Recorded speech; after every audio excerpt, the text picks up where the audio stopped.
तालुक्यातील भडगाव इथं जलदिनानिमित्त उपक्रम 75 वर्षांच्या विहिरीचं पूजन, नागरिकांना आंबील वाटप, परंपरेतून जलसंवर्धनाचा संदेश। गडिंग्लज तालुक्यातील भडगाव येथे 22 मार्च जागतिक जल दिन निमित्त सार्वजनिक गोठण विहिरीचे पूजन करून जलदिन साजरा करण्यात आला। गावातील ज्येष्ठ नागरिक सिद्धाप्पा कुरळे आणि बिराप्पा धनगर यांच्या हस्ते विहिरीचे पूजन करण्यात आले। गावलगत असलेली ही सार्वजनिक विहीर सन 1951 साली जिल्हा लोकल बोर्डाच्या माध्यमातून 999 रुपये खर्चून बांधण्यात आली असून गेल्या अनेक वर्षापासून भडगावकरांची तहान भागवण्याचे काम ही विहीर करत आली आहे।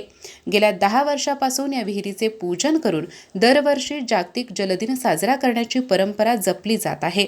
यावर्षी या विहिरीला 75 वर्षे पूर्ण झाल्याच्या निमित्ताने विशेष पूजन करण्यात आले, तसेच नागरिकांसाठी आंबील वाटप करण्यात आले। या उपक्रमातून जलसंवर्धनाचा संदेश देण्यात आला।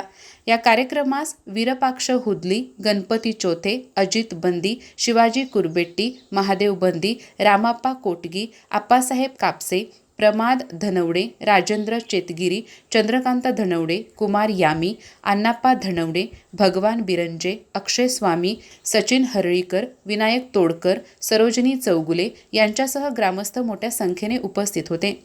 या जलदिनाचे आयोजन सामाजिक कार्यकर्ते वसंत नाईक आणि महादेव भकरी यांनी केले। अधिक माहिती आणि ताज्या घडामोडींसाठी आजच आमचे चॅनल सबस्क्राइब करा।